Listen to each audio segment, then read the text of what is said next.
Hello, I'm Chris Kovroinski from Berlin Practical Philosophy International Forum. We are having a very interesting session tonight about health, harmony, well-being, and philosophy of George Santayana. The official title of our session is Harmony and Well-being, Reflections about the Pandemic in Light of George Santayana's Philosophy.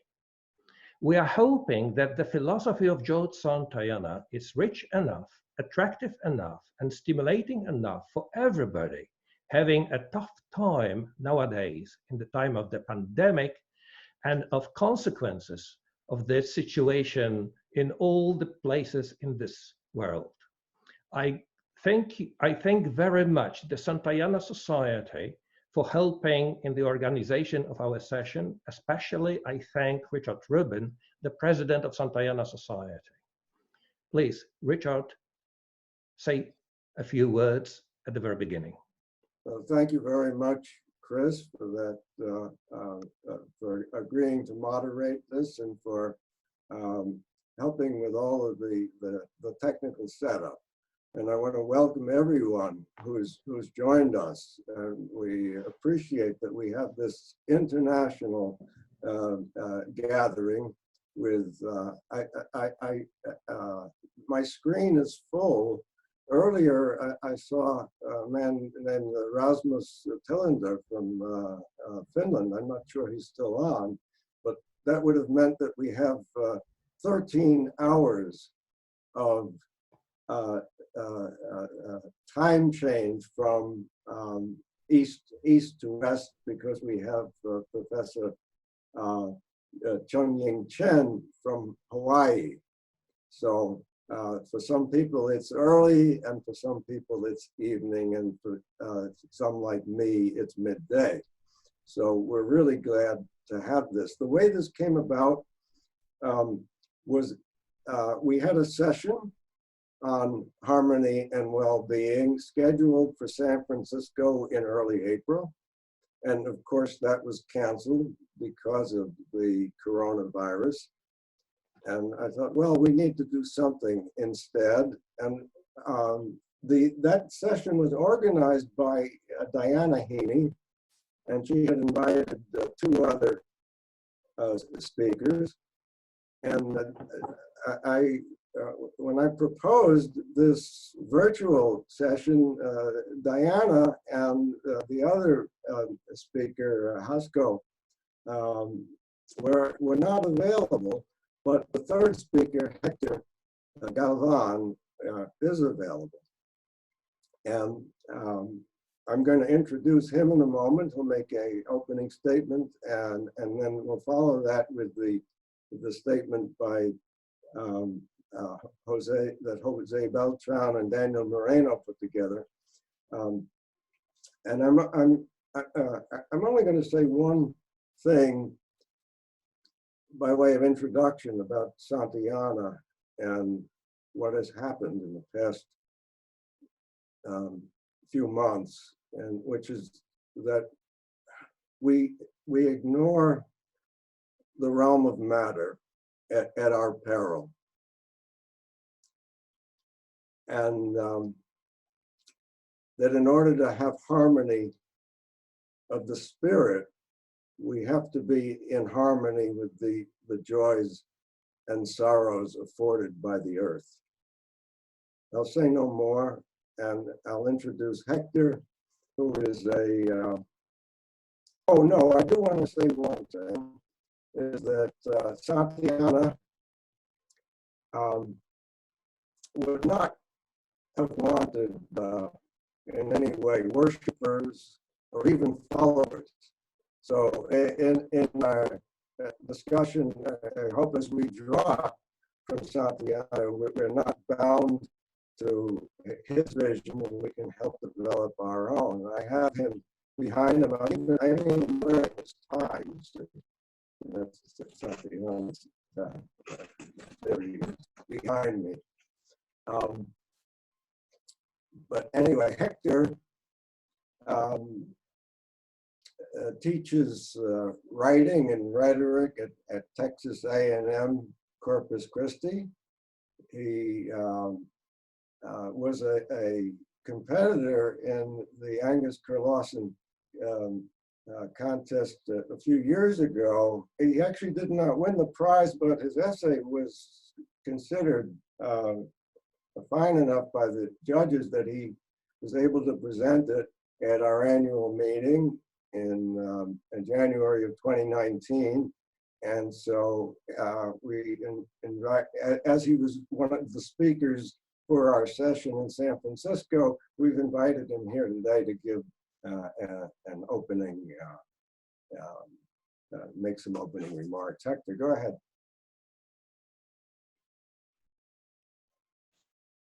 Hector, please tell us something interesting about Santayana.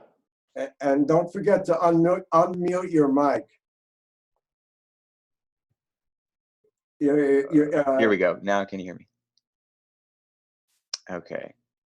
So there is a sense in which our lives are nothing more than the sum of what we agree to attend to and how we choose to spend our time. Unfortunately, our time and attention are limited resources, rare resources. As life moves on, the time and attention we have becomes more precious. How we choose to spend that time and attention, therefore, is of the utmost importance. This was not lost upon philosopher George Santayana, not even at the age of 23. In October of 1886, Santayana wrote a letter to his friend, Henry Ward Abbott, in an attempt to offer some advice. He says, as you are going to start out in some direction where you see something you really value, it isn't at all a question of what you can accomplish. It is only a question of what attitude you are going to take and what sorts of things you are going to attend to. All that an emancipated man asks is which objects attract him most and what are the means of attaining those objects. To do right is to know what you want. Now, when you are dissatisfied with yourself, it is because you're after something you don't want. What objects are you proposing to yourself? Are they objects you really value? If they are not, you're cheating yourself. I do not mean that if you choose to pursue the objects you most value, you would attain them. Of course not. Your experience will tell you that. Therefore, a wise man won't value anything too much. But this wise indifference, this safeguard against disappointment, would come too soon if it came before a man had started in the direction of his true satisfactions. Indifference is quite premature if it leads a man to misunderstand his own desires. In the first place, there is always some small chance of success, but success in getting after much labor what you don't really care for is the bitterest and most ridiculous failure. Now, not only do we see in this letter from Santayana him offering some sage advice to his friend, but we also see the beginnings of his philosophy of the good life and what it is we need to achieve it. John Locke tells us that in Santayana's philosophical system, the good life is the organic connection between nature and fulfillment. However, the good is not some external force that compels us to act, but instead is in Locke's words, the ideal's existence sets before itself when it reaches a certain complexity and flowers into mind. Our nature determines what will fulfill it, and it is not only by the efforts of the natural creature in us, it is only by the efforts of the natural creature in us that consummation can be attained. In simpler terms, the good life consists in learning what it is you truly desire so that you may endeavor to achieve it. In the letter to Abbott, Santayana warns us that detachment from interest is wise, but that we should not seek indifference before we begin to pursue our true satisfactions. It seems that even for a secular naturalist, the serenity prayer applies here.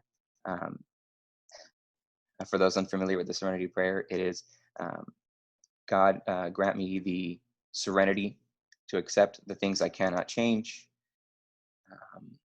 Anybody know the rest of it? Accept the things I cannot change, the courage to change the things I can, and the wisdom to accept the things that cannot. Santayana responds in persons and places where he says that, Hector, yes, sir. It's the wisdom to know the difference. Yes, the wisdom to know the difference. Did I not say that? Okay. Oops.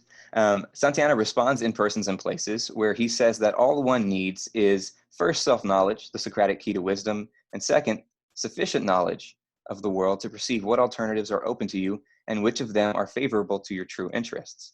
Nevertheless, in the wake of the global pandemic brought about by COVID-19 and some institutional failures, we find that the alternatives available to us are limited.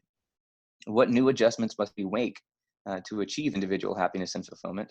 How should we balance and harmonize our individual interests with those of others? What new opportunities or obstacles will we face? And how might Santayana's reflections on the good life offer us guidance on how to spend our time and attention now? Thank you.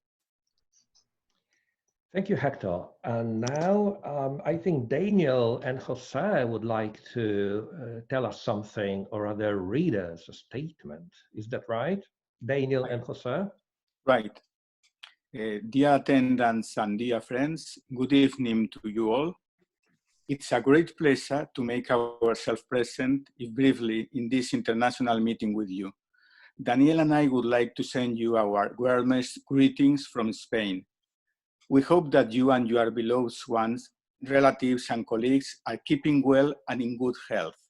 Please allow me to share a few words that we have prepared as a way of expressing our best wishes for this gathering.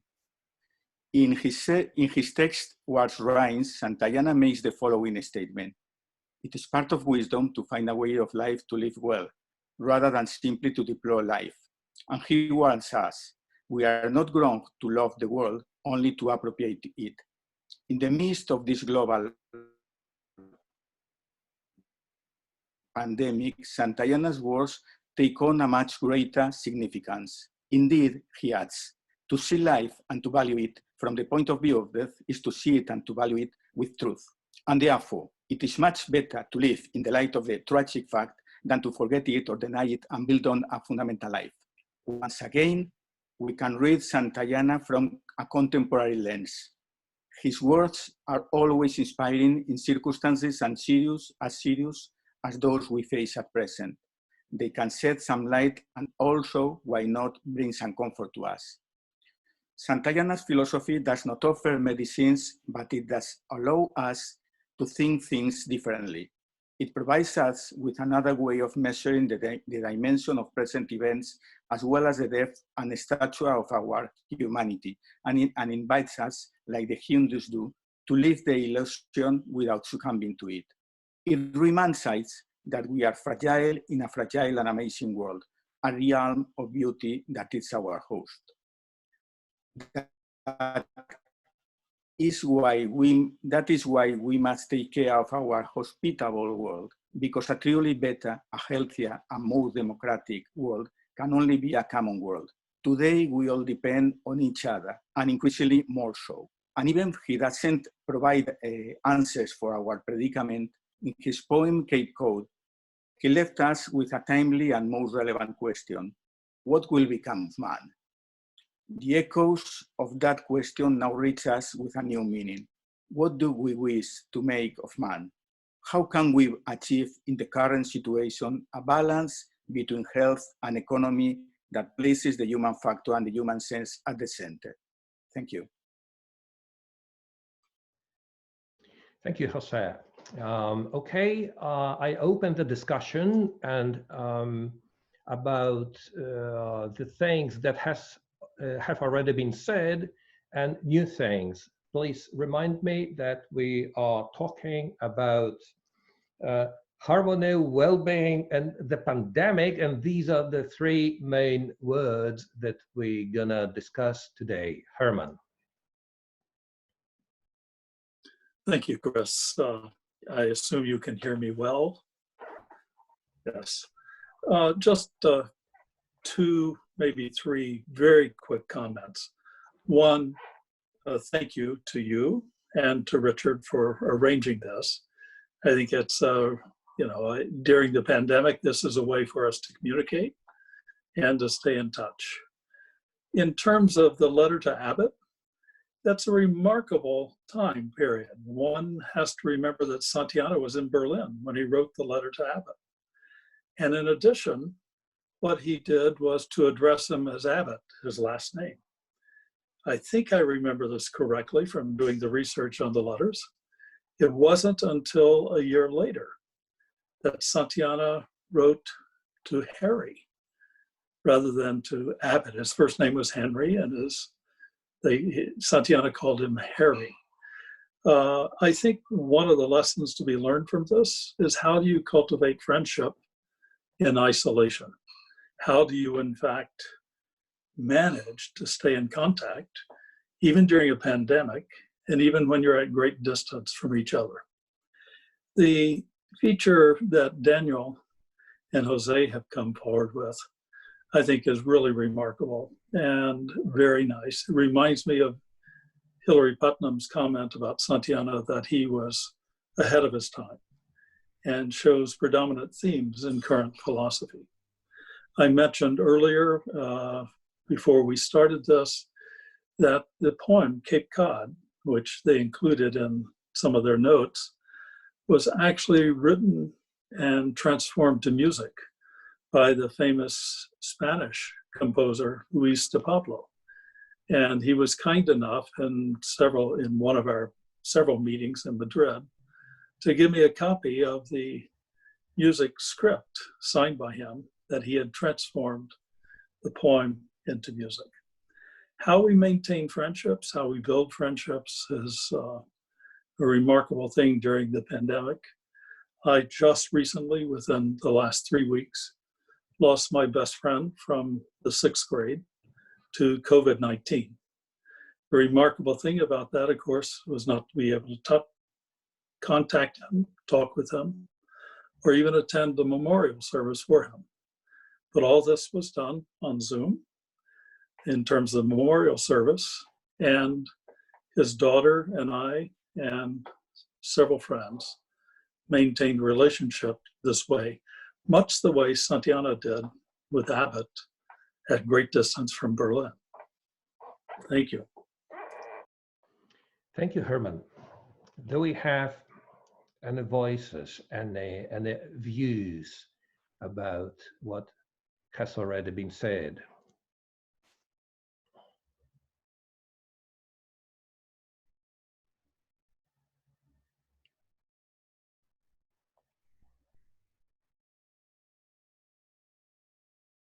Do we have anyone?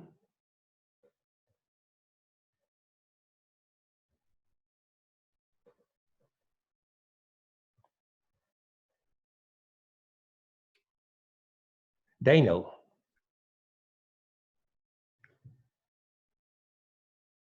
Well, I'm so happy to see everyone, so many familiar faces, and everyone in good health. Maybe I can tell you just this, that as the news of a possible pandemic was getting bigger and bigger during the month of January, I was actually planning a road trip, maybe in a way a pilgrimage to Avila. And the idea was also to stop on the way in Zaragoza, maybe to spend an evening with Daniel Moreno.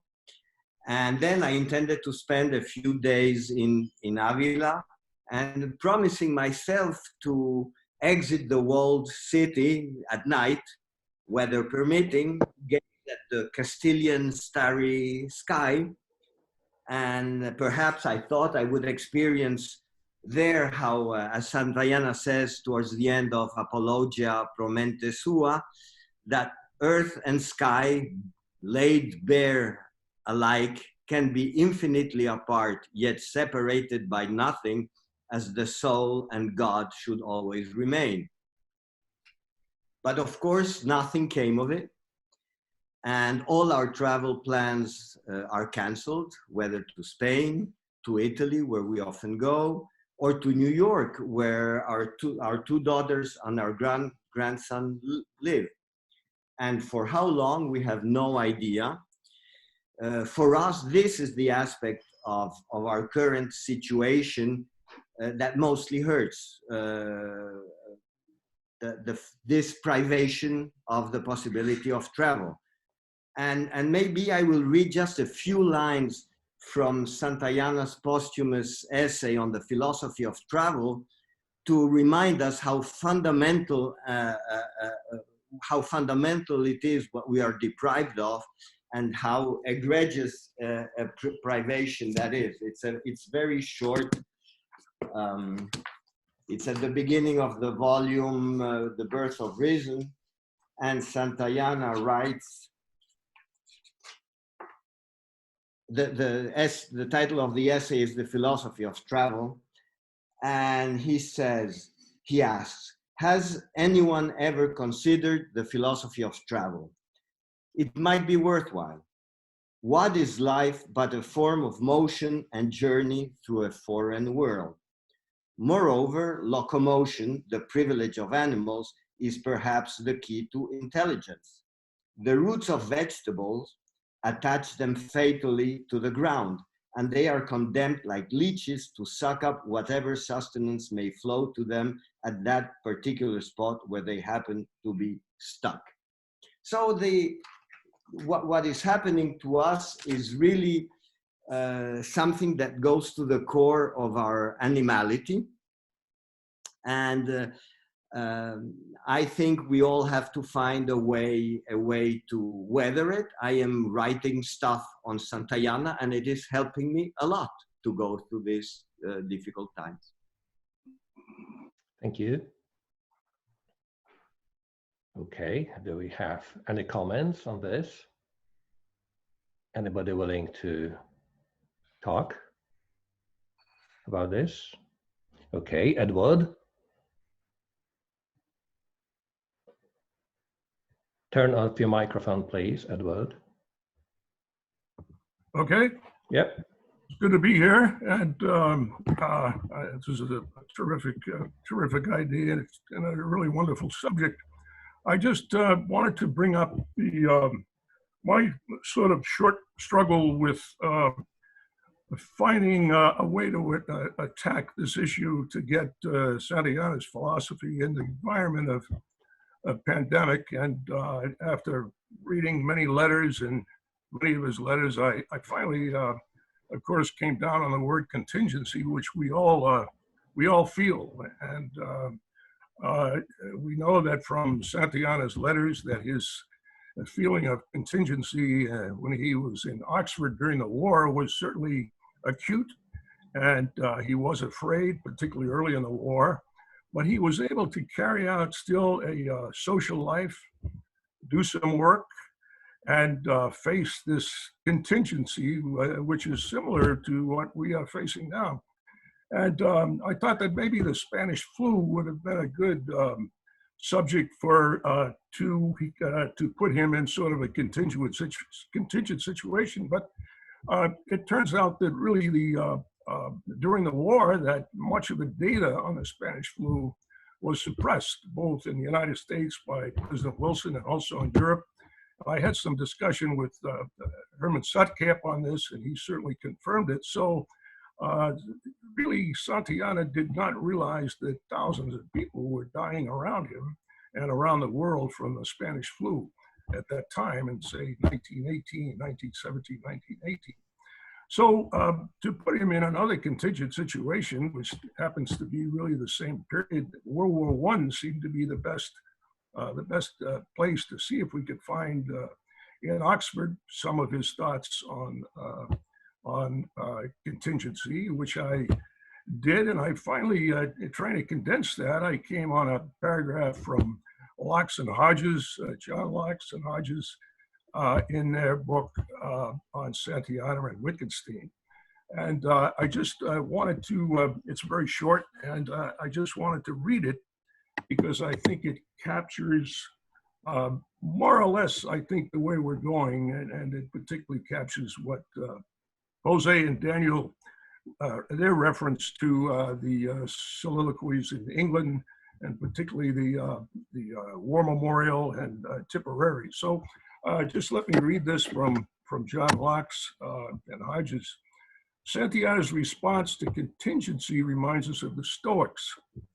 If contingency rules the world, we must face it bravely as one of the ultimate facts, but that need not keep us from participating in whatever vaguely sensible practice that may flourish in our society. For in the long run and from a cosmic standpoint, it really doesn't matter. And certainly Santayana acted this out in Oxford during the war, in this period of contingency, particular acute contingency, and was able to keep up his social life, stay in contact with his friends, help his friends, and still carry on. So again, just to throw that into the mix, I thought that that particular paragraph from Locks and Hodges was really, for me, put things in perspective.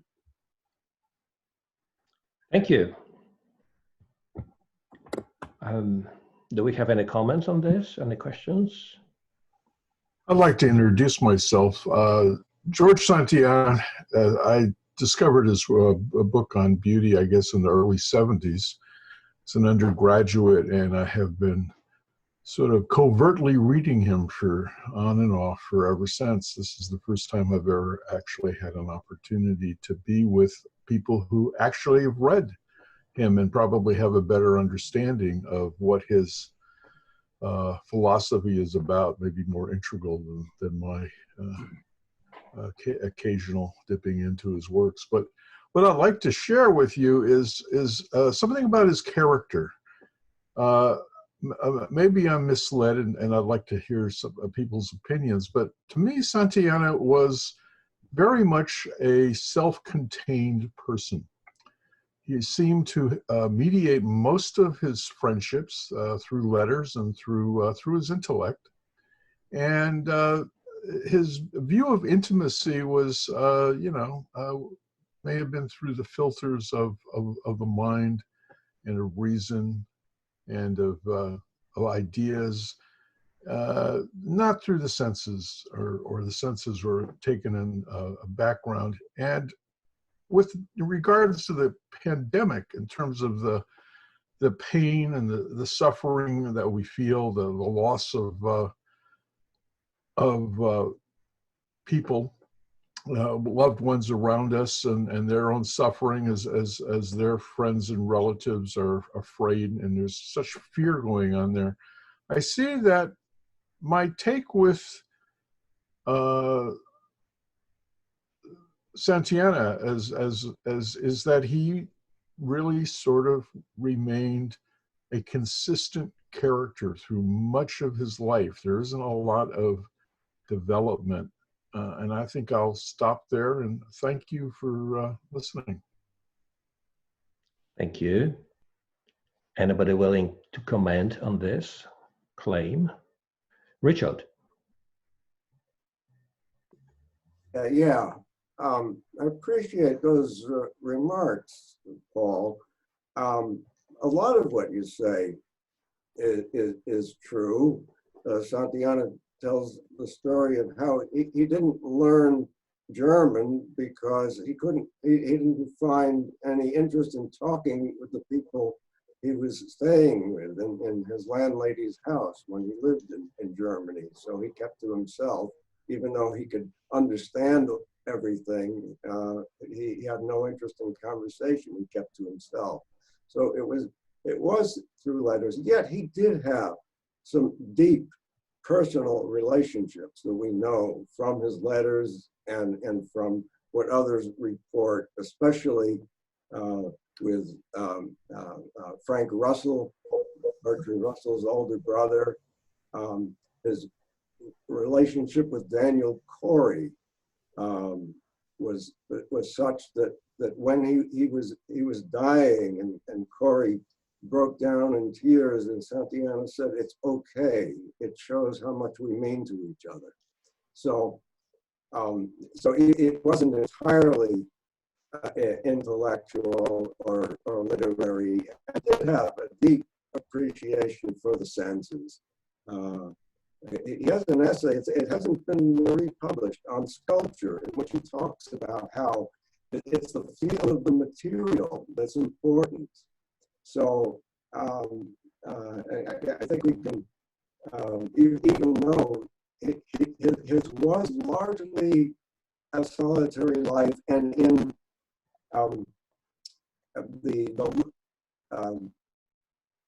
the letter that Hector quoted, Santayana's focus is on how to make your own life better, how to adjust yourself to the world. And in this time of the pandemic, and I'll leave my comment with that, the problem is how we live communally, because we're dealing with something that can affect everybody. Thank you. Griff. Griffin Trotter. Yeah, sorry, I had to figure out how to turn off my microphone.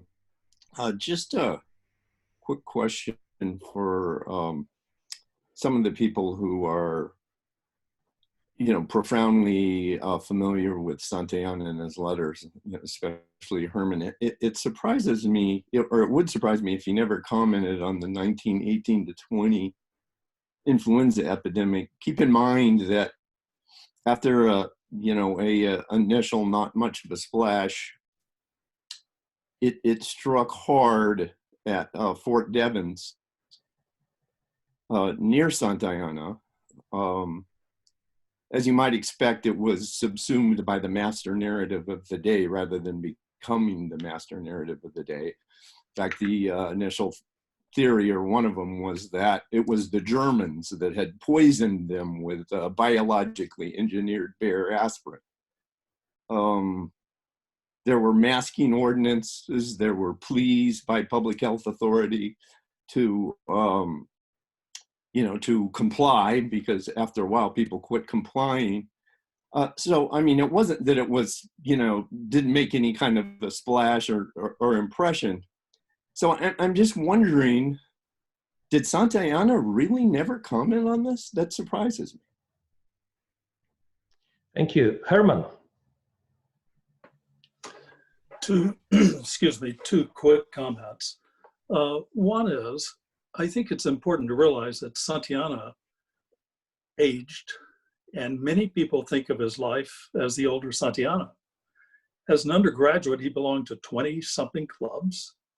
He attended lots of parties. In fact, he was known as sort of a party goer. He almost got married on one of his friends in Cape Cod sort of set this up. He had a tour in Spain going back to visit his father, and an elderly, not an elderly, but a woman was introducing her daughter to him. But it turned out the woman was interested in him, and he chased her through Spain. It's sort of one of these incredible features. 22 clubs, lots of activities, very much involved. But around 1893, he in fact began a very gradual and slow change, keeping his own schedule, still maintaining very, very, very close friendships. In fact, at the time he wrote the letter to Abbott, his friendship with Bertrand Russell and Lionel Johnson were very strong.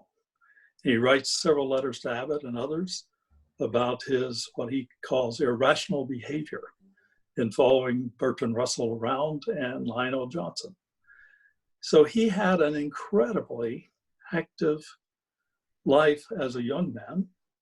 And then he turned and decided that his interest lay in travel, seeing things, and not so much being a part of things. He says in one feature that it's your desire to be a part of the world is only harmful if you try to appropriate it. So he wasn't interested in business, things of that nature. In terms of the pandemic and in the Spanish flu, of course, it was not at all publicized in the US or in England until after the war. And in point of fact, was squelched. How did it get the name Spanish? Because in 1918, the Spanish newspapers were freer than were the English, European, or American newspapers. And they wrote about this unusual disease that, in point of fact, was in the first article, said there were no deaths to it yet, but it was an unusual disease. We know in retrospect that in fact it killed millions of people and was really devastating worldwide. But World War I was the principal feature. Now, unlike saying he was isolated during World War I, he in fact was at Oxford. He and Russell, Johnson, and others spent a lot of time together. He made quite a few trips into London when one of his friends became a US diplomat there. And he was very active during that time. However, as he got older, one of the things he did in his isolation was to keep a particular schedule. In fact, the night watchman at the hotel that he lived in Rome, said he had never seen Santayana because, in point of fact, Santayana was always writing in the morning, have his lunch, and sometimes meeting with others in the afternoon, take a walk, and then come back to his room at 5:30 and never went out because he was writing again. So at that time, he was more and more and more on his own and on his own schedule, which is one of the things people talk about in terms of a pandemic. How do you live your own life and live it well? And that is having a particular schedule. One of the things I think is a concern and an issue we should raise at some point is that Santayana's view is very individualistic. He was not concerned with how we might help others through the pandemic unless they are close friends, unless we have some type of relationship already with them, whether one agrees with them or not. That was one of the remarkable things about Santayana. He supported people who were strongly critical of him. And he supported them both financially and personally. But he was not concerned, as I think some of us are, that right now in the pandemic, there are many, many people who cannot live well, who are not in the circumstances, physical, financial circumstances, to deal with this in a positive way. Thank you. Thank you. Do we have any comments? Okay, Lydia. I did want to say thanks, Herman. As always, that was very helpful. Thank you. Lydia, turn on your microphone, please. Okay. So first of all, can you hear me? Yes. You hear me well? Thank you, Herman, for your comments. It allows me to present something that I've prepared. Maybe I misunderstood the point of the gathering. Maybe it's too heavy, but it's an opportunity to hear from you all that I've read your work with great admiration, and it's the first time that I can see your faces, except for Richard, which I say hello to. So what you said enables me to spice things up a little bit, because as I understood the assignment for today, it was to take the letter and to see how Santayana's view of happiness could have been adjubrated there. So when I'm trying to find correlation, important, interesting, significant correlation between Santayana and the pandemic, I can find things, as you said, you know, he cherished our friends, he liked to travel. We can say many other things. He was, you know, a cosmopolitan in a way, and this is a cosmopolitan. And he, as Richard said, nature was very important, and we are humbled by it. But to tie things to the pandemic, let's say, as an introduction to my thing now, let's say someone recovers from an illness, and after the pandemic, has some thoughts to live well, yes, and to follow maybe Santayana's advice on how to do that. So let's think that he begins with that letter that we read today, and then he says, okay, this is a good beginning. Let's continue. So I to propose a continuation. And at the end, I think you don't just tell me to shut up, that's okay. So in the letter, if you remember it, he wrote it when he was, I think, 23, two things stand out immediately. First, we should value some things, and then we should value little. And at the same time, in the same letter, he says that.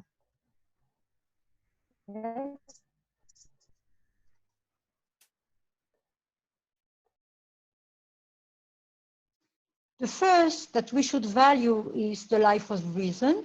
And the second that we should value little, I think it's the life of spirit.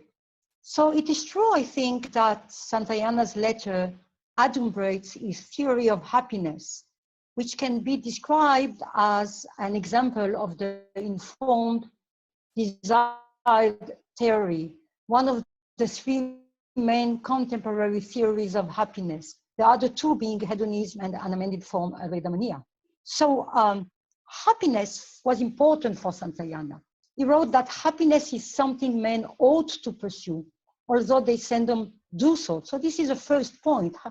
Santayana urges us to pursue happiness. This is not at all obvious in today's world. Not everybody would say that we should or even can pursue happiness.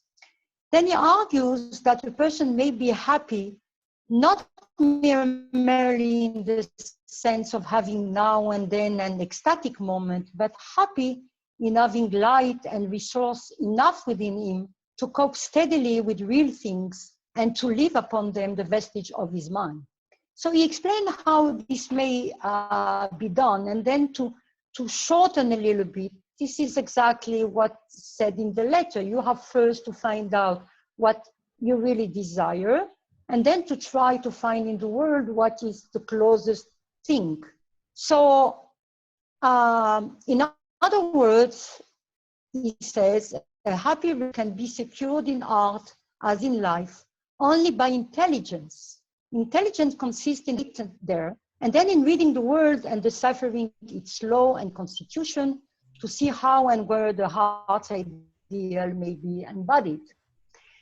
So he further maintains that a free mind, like a creative imagination, rejoices in the harmonies it can find or make between man and nature. And when it finds none, it solves the conflict so far as it may, and then notes and endures it with a shudder. This is relevant to the idea of harmony. So the general goal is clear. Santayana have revised the ancient Greek ideal to fit the modern temper. His tolerance toward various ideals and the minimization of virtue's role in the good life modernized the ideal of eudaimonia. And as James Winlock explained in the 2015 Introduction to Reason in Art, Santayana in life. So I won't go to the full quote of Winlock. Let me just say that within the context of his view of happiness, Santayana does not address the question of how, harmonizing, solving the conflict, or enduring it when there is still a conflict with the shudder, how can this be achieved? About virtue and its relation to happiness, moreover, although Santayana explained that we must learn to spontaneously love that which is right, he does not develop a theory of education. Nor is it clear in the passage just quoted how one comes to accept the conditions of existence or to solve the conflict between man and nature, or alternatively endure it with a shudder. It does state explicitly the need for experience and intelligence, which raises the question whether these can be learned or are innate. And if intelligence cannot be taught, whether his philosophy applies to the few. So here's now a second point. Santayana's philosophy of happiness does not provide the means for accepting reality, solving conflicts, or enduring them if we stay within the realm of reason. I think that to learn how to do these complex operations, we should look at his remarks about the life of spirit, which involve detachments from one's subjectivity, certainly when needed, and possibly most of the times as far as we can, in order to reach a serenity that is more akin to the liberation offered by his view on philosophy as personal redemption. Thus, it is within the modern tradition of philosophic salvations, inaugurated by Spinoza, followed by Schopenhauer, Bunsen, Nietzsche, and then Santayana, that the full power of Santayana's philosophy can be appreciated, I believe. So just to relate this to Mr. Abbott, to whom Santayana is writing, 1 year after that letter, he writes to the same person about renunciation. He says that, Abbott says we have to look at things from the standpoint of the grave. And then Santayana says, yes, but in order to do that, we have to renounce. And he says the joke of things is at one's own expense. It's very funny, but it's also very unpleasing. So as a person who deals with laughter and the comical and humor in Santayana, it's very important for me. So now the last point. So let's say we go for the radical liberation that philosophy can provide, and Santayana's philosophy does provide. Are we ready for what it entails? The philosopher, reflecting on his meeting with George Santayana in Europe in 1939. Okay. Are we ready? Okay. Are we ready for what the liberation that philosophy proposes? Are we ready for what it entails? Can we accept serenity today without deeming it egoistical? Do we still abide by the traditional view of the philosopher? So reflecting on his meeting with George Santayana in Europe in 1939, Bernard Berenson tells us that the philosopher seemed to have implemented his own precepts on happiness, but Berenson was not pleased. He says, all in all, he left me with the impression of a very self-satisfied, rather maliciously cynical, sneering old man. He has no wife, no child, no friend, no foe, no needs except the elementary ones, and yet he's happy, consciously happy. Also, Gore Vidal was near the end of World War II, as he recounts being sickened and revolted by his sang-froid, his cynicism, while another visitor, Edmund Wilson, perceived as fulfillment and serenity, which another visitor, Edmund Wilson, perceived as fulfillment and serenity. So we have a controversy here. Santayana himself acknowledged that his philosophical disposition was not well received, that I was a philosopher, he said, that I could willingly align myself only with intelligence and the truth offended my friends, he wrote. So this is what is at stake. Do we want to be philosophers in that way? Because if we want to, Santayana shows us a good way. Thank you. Do we have any comments on this?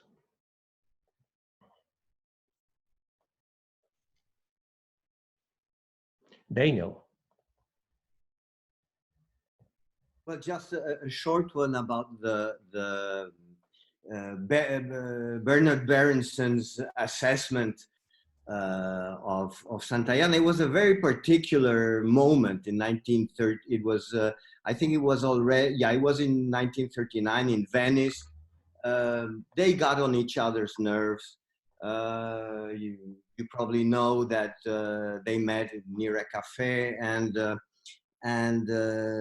Berenson went on and on about the skies in paintings in Tintoretto and in Tiziano, and Santayana wanted to remind him to look outside at the effects of light in Venice itself and to stop. So I wouldn't, and the hostility between the two gentlemen went way back to other.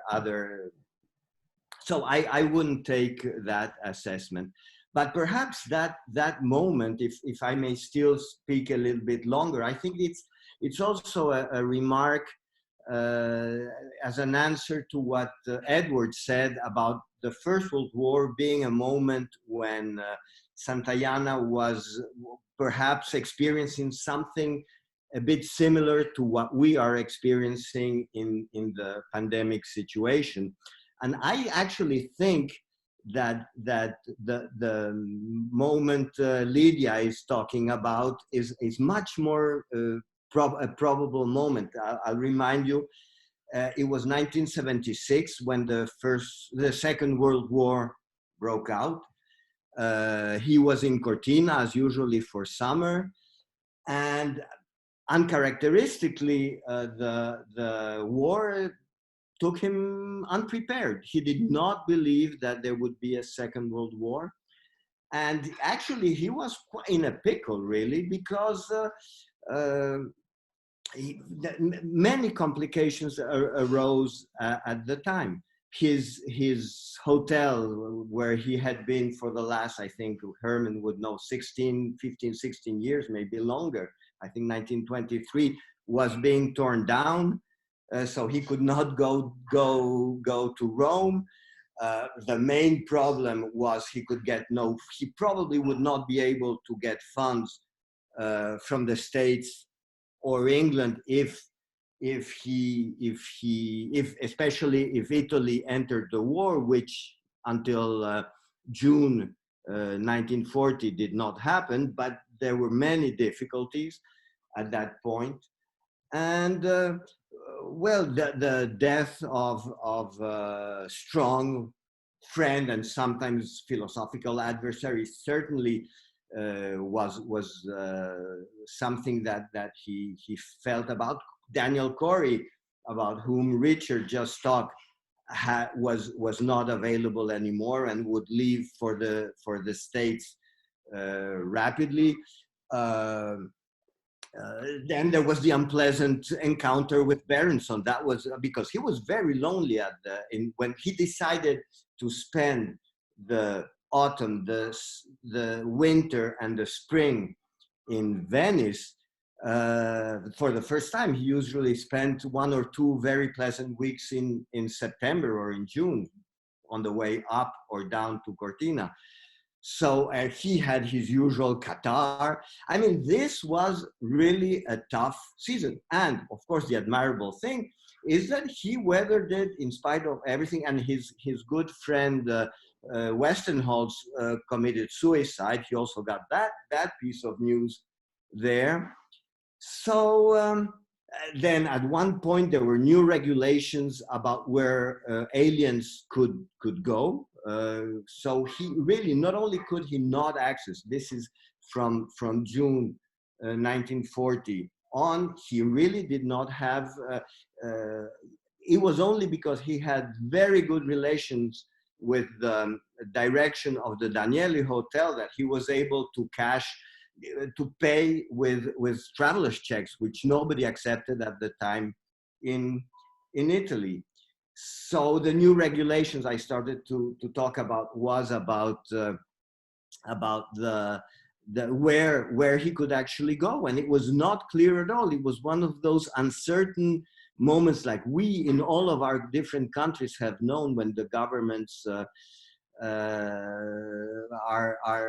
fumbling about the reaction. So he really did not know. Well, he didn't have books.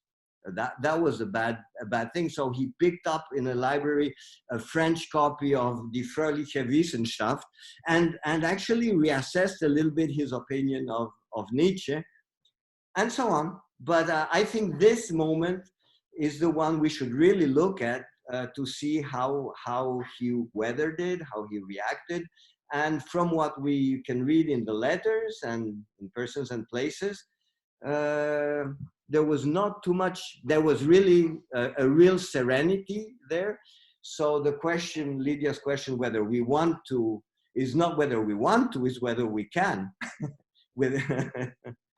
Okay. I think Herman wanted to say something. Yes, thank you. Herman. I think Daniel did a very good job in responding. I would add 1 or 2 more comments, very quick ones. One is, the meeting with Berenson occurred after Santayana's novel was the best-selling book in the United States and England. Berenson, who thought of himself as a literary figure, suddenly gets overshadowed by Santayana's reputation. Santayana in 1936 appeared on the front of Time magazine. I think one of only 2 or maybe 3 philosophers who've ever appeared on the front of Time magazine. Berenson had enough ego that this was problematic for him. The other comment, and a very quick one, is that I think Lydia's right that so long as you stick with The Life of Reason, published in 1905 and 1906, there are not good answers to the question of how we accept the circumstances we're in. But as you see, from 1905 until he dies in 1952, right? There's an incredible progression as he moves forward with the acceptance of the position that he and other people are in. As he says, he doesn't care if people worship the devil or God, so long as they're doing what is natural to them. How you find that, I think, is a tough question. My criticism of Santayana is that he does this very individualistically. And I think he does lay out how to do that. It's almost monastic. But then the issue becomes, how do we do this that brings in a larger group of people rather than just individualism, but not through, as he critically mentions, nationalism. Thank you. Thank you. Do we have comments? Lydia? Thank you so much, both of you, for answering me. I have no qualms with Santayana. It wasn't a criticism. I think the encounter with Gore Vidal was more maybe to the point to what's going on with the endemic now, the pandemic.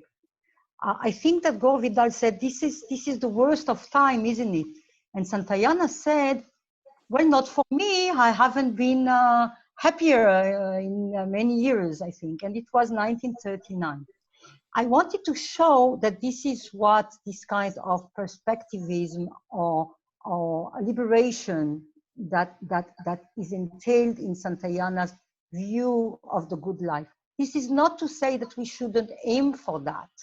Maybe we are not as gifted as he was. He was naturally uprooted, you know, and he had many circumstances that helped him construct a life around this ideal.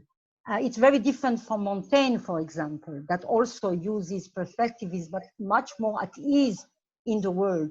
So Lev Shestov, you know, the Jewish, Russian, French philosopher, says that we are drawn to philosophy when we cannot find our way in normal society or life, you know, in a natural way as young people maybe. So just to say that Santayana says to Gore Vidal, I'm very well, I'm very happy. I think we can all understand that in this pandemic, when someone is well, should he or she be completely happy in that? Or is that happiness a little bit belittled because we know that people are dying? Of course, it's easier when someone close is being hit by the virus, then we really feel saddened. But what Santayana wanted to teach Gore Vidal is that you have to understand that there is no common humanity in a sense sometimes, you know. There is, part of us is part of the human community, but our serenity comes from the fact that we dissociate not only from this common humanity, but from our own, as far as possible, animal nature to reach that serenity. In that sense, maybe we cannot all get there. This is at least the ideal, I think, that he proposes for those who are interested to see philosophy.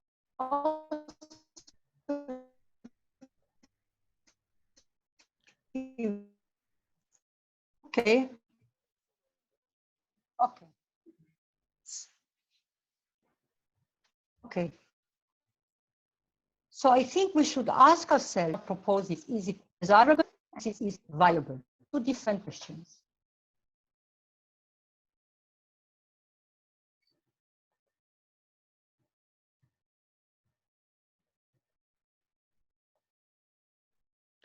Okay, thank you. Do we have comments about what Lydia has just said? Okay, Chung Ying Chang. Please turn on your microphone.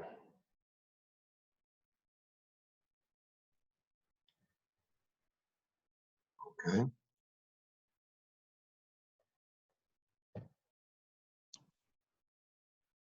Okay. I'm very happy to be meeting you. This is a real good session for me. I have been many times noticed the gathering of Santayana Society at APA, but I never joined them. This time I'm motivated by the theme on harmony and wellness in living and reason of life and other things. Now, one thing I would say are just three things, three basic matters. One is about Santayana as a person. I'm quite puzzled by him in a way. When I was a student at Harvard, I think I don't know why he go back to Spain. Of course, that's his individualism. He has got an endowment, and he like to go back. But then, as a philosopher, he may predict a certain change of the world, or he may have some particular mission to do. So I don't know, because he seemed to me is the one who never get interested in Asia or China and other people in Europe. Of course, he did get involved with the pragmatism. So that's, I don't understand him. Of course, he's self-contained, as you have noticed. He has an eternal philosophy. So that is fine, but somehow, how does that link to the modern spirit, so to speak? The issue to do with humanity in change or in turmoil. So that's one thing. Then the second thing I got involved, somehow worried about is how he talk about this harmony and well-being. And of course, I'm specialized in Chinese tradition together with a contemporary German philosophy. But my feeling is that if you talk about harmony and well-being, how do you realize it for just individual or community? He said we should have the wisdom to choose a form of life, which of course can be reflect our values and which can enable us to achieve a form of life which we feel happy. But what's the basis for that? How does he do this? So you look at his philosophy, he talk about the life reason. Now, what is reason here? It means specifically, or how it is rooted, how it is derived.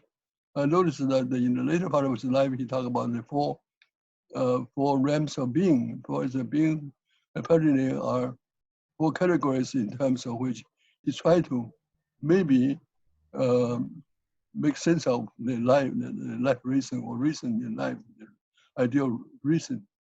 So he talked about the essence, he talked about matter, he talked about spirit and truth.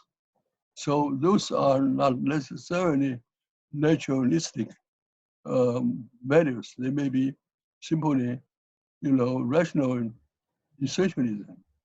So here, I see his idea of harmony and well-being have not quite worked out in certain way I like to see worked out. And that's why I brought in the idea of Confucianism. You see here, in the long experience of Confucian philosophical development, the Confucian tradition reflects on the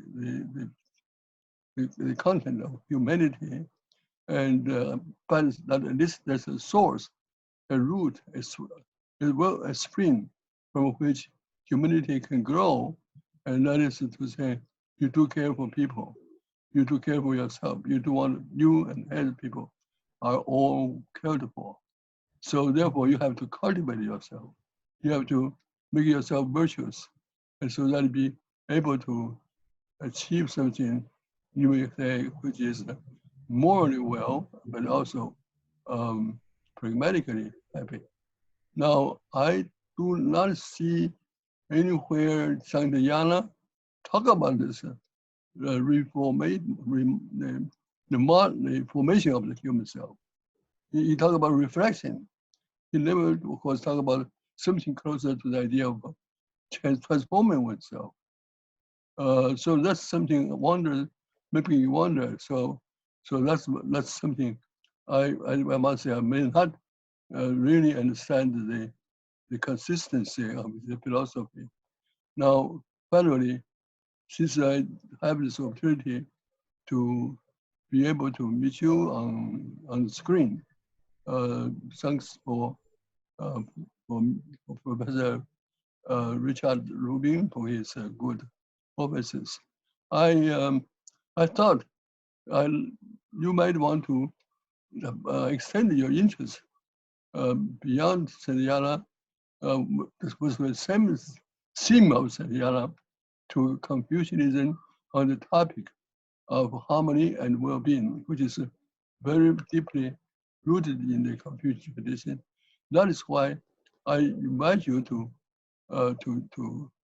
think about the theme and call for papers from you, because I hardly know anybody of you, but I think as an editor-in-chief of the Journal of Chinese Philosophy, also as I'm teaching at the University of Hawaii Department of Philosophy, I think if you are interested, certainly you can write to me, and I hope that you do, confront this problem of what is harmony and well-being, for individual person, whether he's a liberal or he's a communitarian. But with regard to Santayana, he must have some special ideas which to offer. I mean, he's not just a naturalist. He maybe is a rationalist. Maybe in some way he has a Greek, big Greek scholarship, which is somehow Platonic or not. But I'd like you to make Santayana more dynamic, more contemporary, more up-to-date for people from its traditions to appreciate. I like his literary style, and he's a great philosopher, good scientist, but yet I like to see him up-to-date, and that's the thing I really wish for. And therefore, if I can have maybe like 8 papers, 10 papers, you could form and submit to the Journal of Chinese Philosophy. We will try to make a special issue for Santayana to celebrate his great talent. So this is my overall comment. Of course, I know I'm not a specialist on Santayana. I know more about Dewey, more about Bertrand Russell, and other American philosophers and European philosophers. But I like to learn more about Santayana, frankly speaking. I like his sobriety, his reasonableness. But I don't know how to make a connection, how to make things connect to reality. So that's the reason I join you. Maybe next time you meet in APA, when I have a chance to go, I'd like to join you. So that's why I say I'd like you to see that Santayana can be maybe interested in his traditions. I mean, for an open world, for a future of humanity. So that's my hope. That's my my appreciation for your meeting today. Thank you. Thank you very much. It was interesting, and it's been interesting to me as well because I don't know if you know, but I'm giving classes to the Chinese students now. I have almost 40 Chinese students at my university, and I teach them rhetoric and persuasion. And I realize, you know, it's pretty difficult because much of the part of the Chinese rhetoric is to be silent.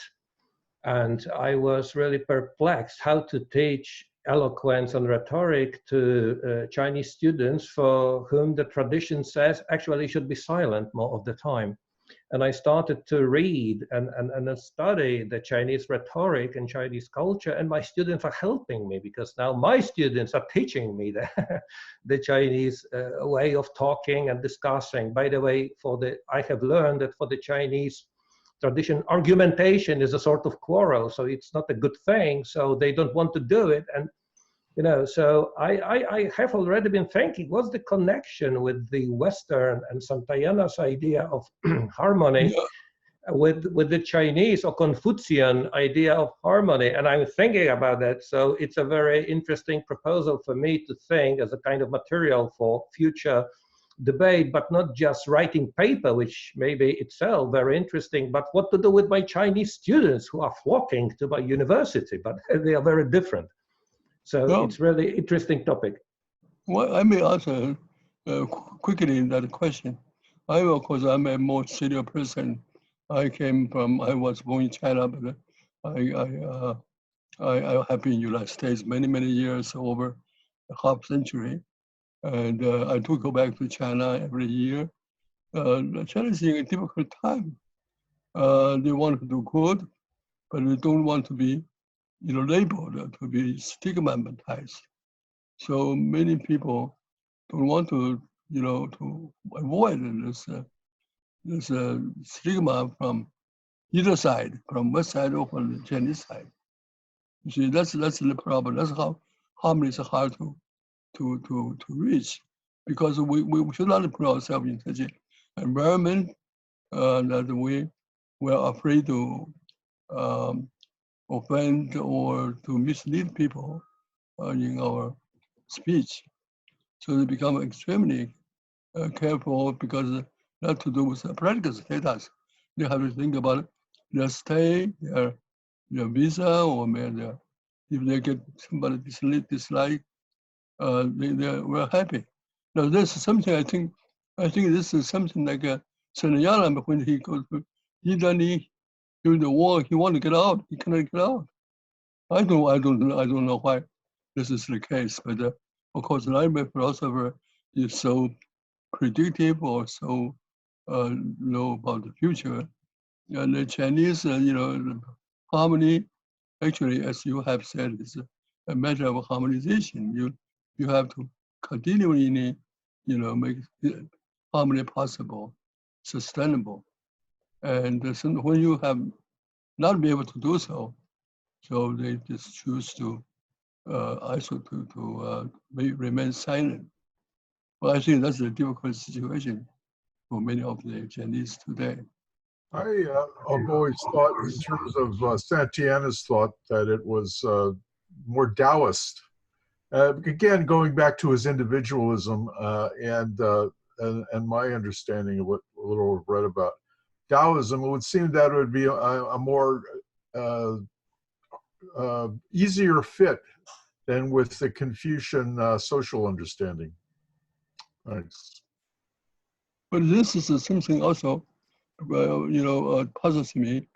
Sometimes it looks like Santayana is more a Taoist rather than Confucianist, because the Confucian philosopher often goes actively in the direction of get the human involvement, trying to using occasions to improve himself and try to advanced ideas and persuading people.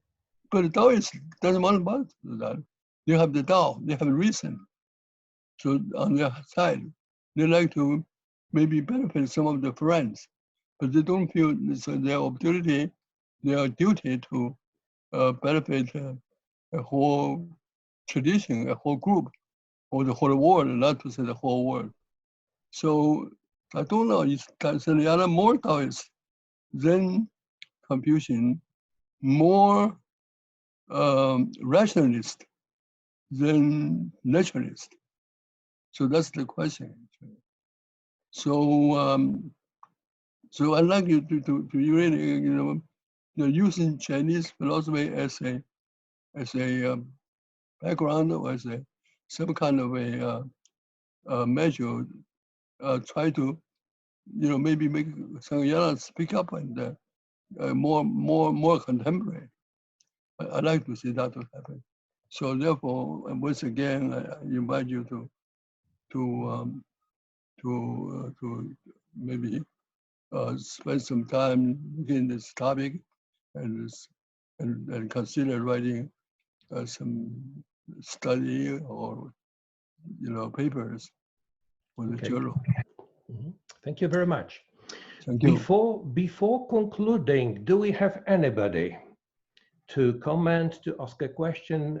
Katarzyna. I have a question. Oh, shoot. Okay, hello. Hello. I have prepared just a few very simple remarks concerning our topic being a good life under difficult circumstances, and I'd like to share with you these remarks. So, referring to the material that we received and Hector Galvan's definition, which says that the good life consists in learning what things you truly desire so that you can do what might actually fulfill those desires.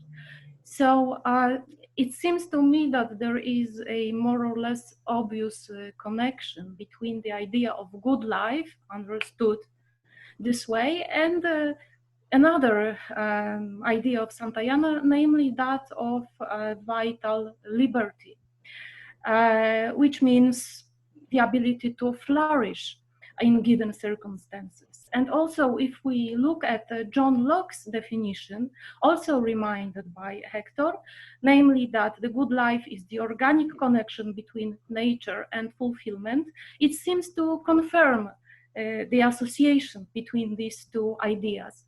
So I think we may say that the recognition of my genuine desires is also the recognition of my true potentialities. I'm not saying that these ideas are synonymous exactly, but they are at least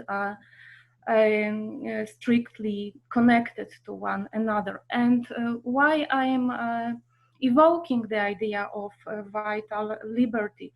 Because in the circumstances of the pandemic, which has proved, I think, an existential challenge for many of us, it is useful to remind that for Santayana, freedom, especially freedom understood as vital liberty, begins with limitations. He has this idea that freedom begins with limitations, or with the recognition of limitations, that limitations are something potentially beneficent, something good, something inspiring. So I think that we may draw on limitations, and for some of us, the current situation involves as if resetting the landscape of circumstances and making the effort to understand the world anew and our position in it. So I think that indeed it is a kind of a Socratic challenge, because it is about understanding of the world and self-understanding. And just to conclude, I think that in the face of this challenge, we may be inspired by three ideas by Santayana, or three pieces of advice. The first is the already mentioned idea of drawing on limitations. The second is his advocacy of a virtue that is rather unpopular in modernity, namely the virtue of humility.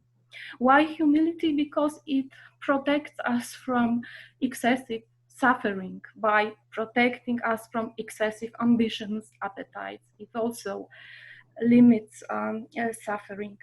And these two aspects of our attitude may bring us closer to the condition of sanity. And one last thing is that there is also a more radical idea mentioned already by Lydia, namely the idea of spiritual life as a detachment. It may be understood as the potential victory of the state of mind, or victory over any material misery. Yeah, and I think that's it. Thank you for attention, and thank you for giving me the opportunity to see you all here. Thank you. Do we have anybody else? Okay, Richard.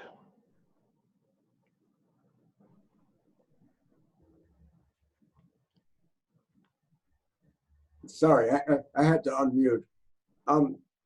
Yeah, I just wanted to make a few comments to tie together maybe what Daniel, Lydia, and Professor Chung and Kasia, thank you for your pointing out the importance of limitations.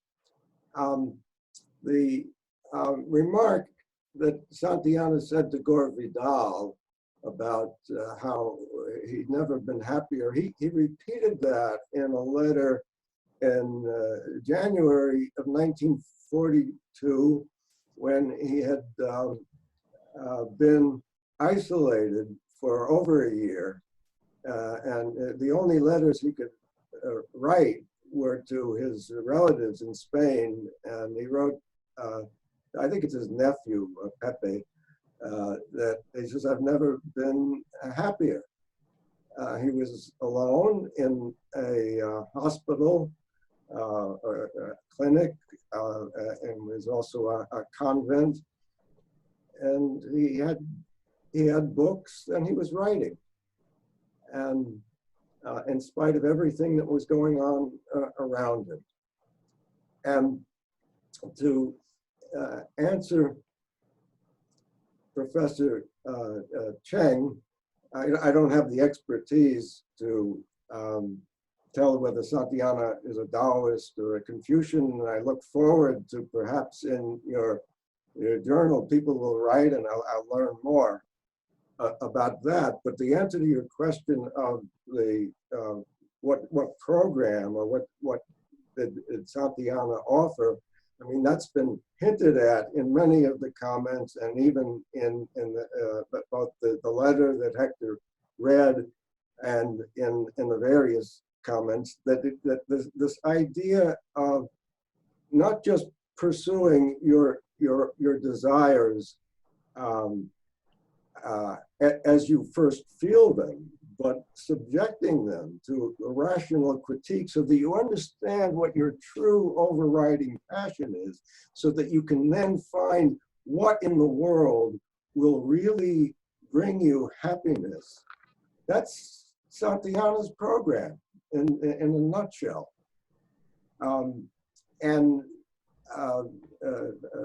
Kasia, you touched on the notion of coming to sanity, and I sent out as one of the preparatory materials Santayana's comment on madness in Nominations and Powers, and I sent that out because I'm having a sense that that I'm living in a country which has been descending into madness.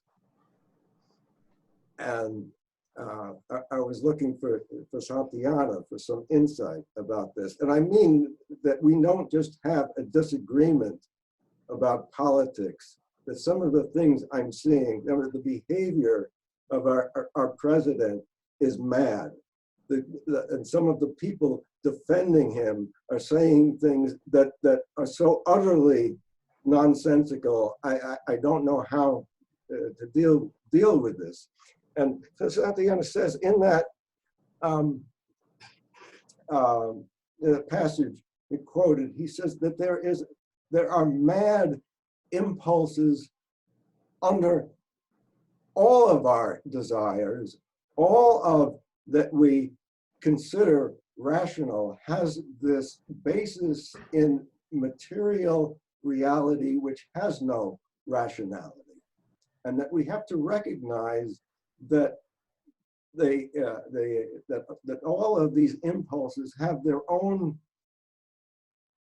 purpose and their own function, and so that even when we see people protesting and holding up signs saying, "It's my virus and I'll do what I want with it." I mean, some of us recoil, but there we have to understand that there's an urgency to be free. There's an urgency to go out and live the life that we were living before and not to be constrained, and that's an important, we can't lose sight of the of what's behind that. And that so spiritual life, the detachment is not a detachment from desire completely, but rather it comes through an understanding and appreciation of all impulses, or as many as possible, so that you can put your own desires and your own needs into a larger context. Thank you. Before I ask Herman and John Locks for a sort of conclusion, do we have one quick question or a comment? Okay, Edward.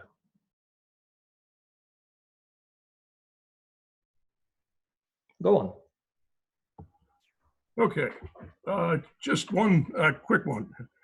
It seems to me that within, and I think this has to maybe be said before we complete the seminar, that is, what would Santayana do under these circumstances that we experience in, let's say, our situation of contingency? And it would seem to me that with his respect for science and his desire to distance himself from the world, that he would have acted probably in a way that would be what we would think of as a good response to the pandemic.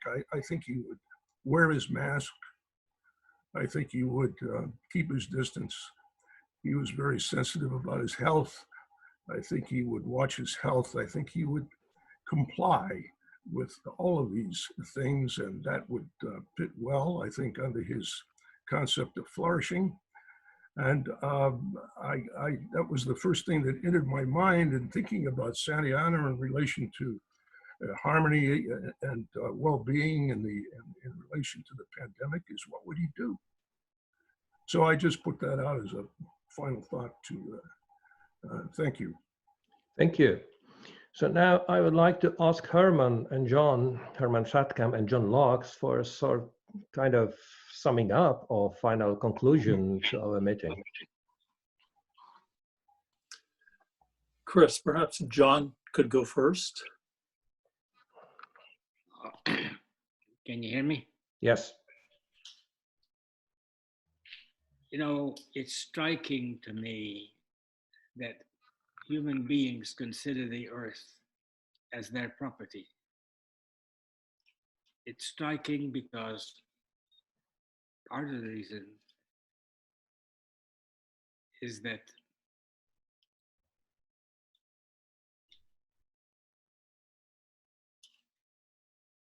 in fact and in reality,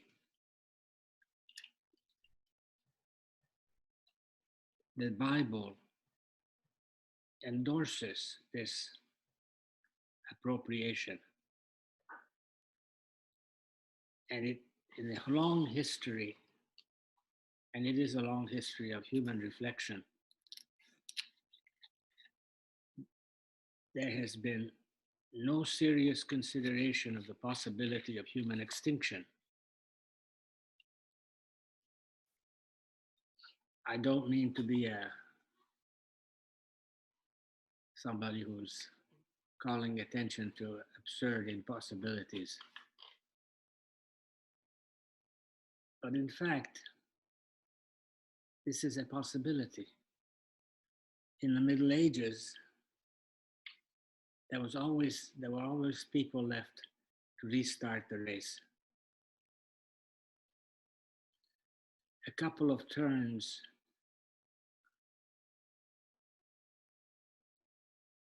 and human beings can be wiped off the ground.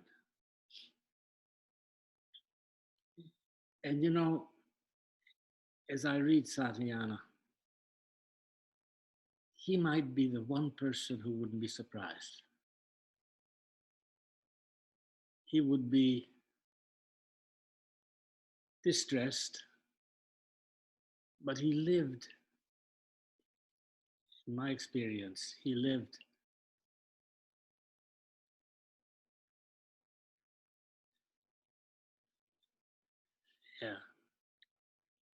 in the shadow of this.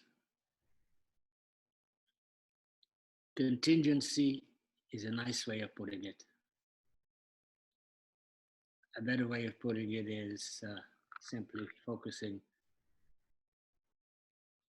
on what we need in order to flourish. And flourishing is a temporary achievement favored by matter, but only favored for the moment and without any guarantee that it'll continue.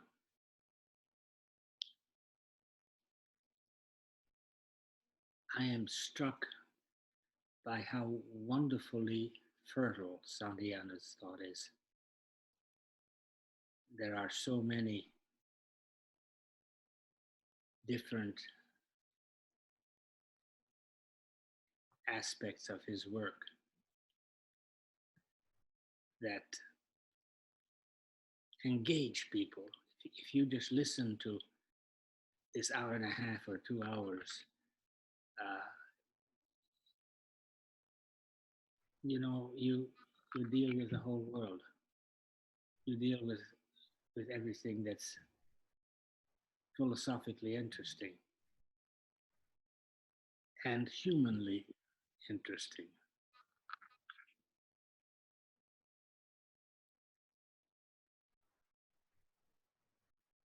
For the first time in the last so many years, Santayana is an object of study in his letters. And the letters are revealing. The letters make it possible for us to understand this human being and what he did in order to assure his own survival, not in terms of years, but in terms of a way of maintaining himself in human memory.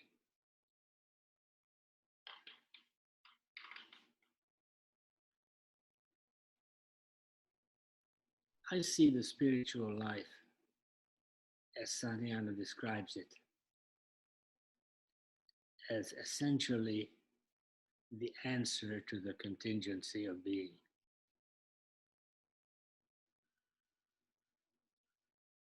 It doesn't involve any striving. It doesn't aim at happiness.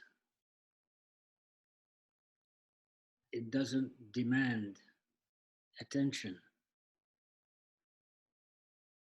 It is something that is there, readily available for all of us. consisting of moments that are complete in themselves, consisting of total satisfaction in the moment. And people sometimes don't understand this because we keep mixing up. We keep mixing up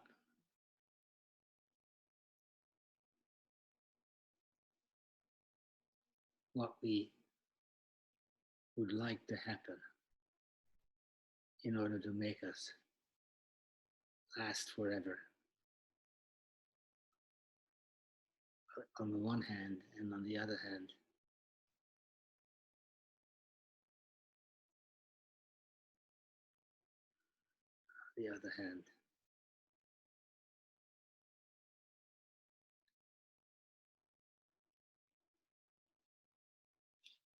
the spirituality complete, which is open to all of us, but is not considered adequate. I sometimes speak about Santayana spirituality and speak about it in a way that people might be able to understand how incredibly satisfying it is. And they say, how long does it last? And the answer is, it doesn't last any time at all. It is the fulfillment of the moment. I put it in terms of getting up in the morning and looking out the window and looking at the valley. Just that moment is eternal. Not everlasting. If you want a distinction that's worth 10 volumes, it's the distinction between eternal and everlasting. This is not everlasting. It's not lasting at all. Doesn't matter. Or it does matter profoundly, because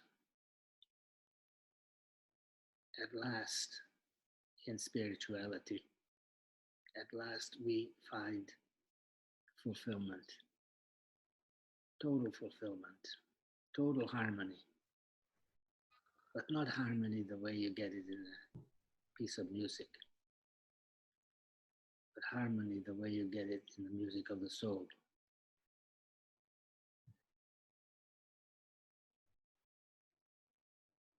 I'm deeply impressed by how Santayana is able, through his long life, to attract people to notice different things, differently important things.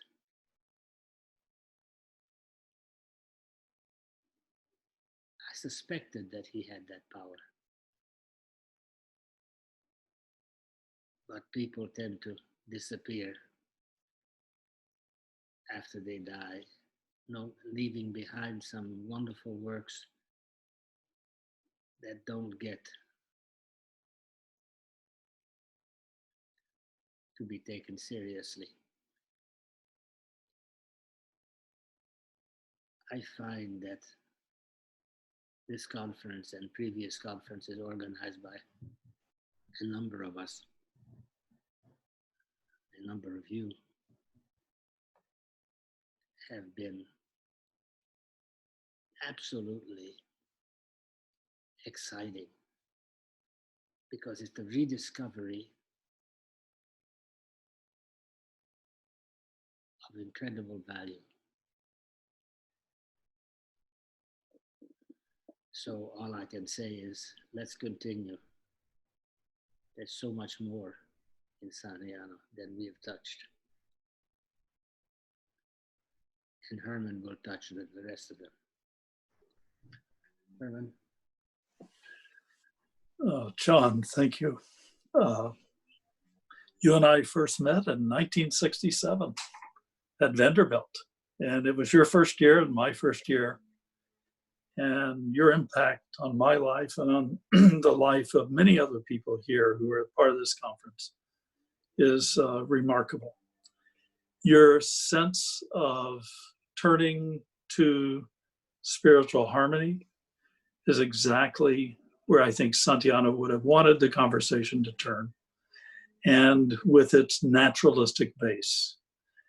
In a very quick response to some of the previous questions, I think one will find that Santayana is a thoroughgoing naturalist. And he, in fact, said he was perhaps the only one existing at that time in his life. So the acceptance, the notion of eternal spirituality that is momentary and not everlasting is, I think, where Santayana would head. There's a funny set of letters in which scriveners, I think in the mid-1930s, someone will have to check on this for me, scriveners asked Santayana to write an essay on is man improving? And he refused. He publicly said it would distract him from what he was doing. But privately, in a letter, he said, man does not improve. What happens is just a different set of circumstances, natural, physical circumstances. And when things get really bad, he said something to this effect: you can't ask for all the fruits in any particular season. We are now living in a pandemic, a difficult time. One of the fruits we can ask for, hope for, and work towards is a spiritual harmony that Santayana highlights. Thank you very much, John.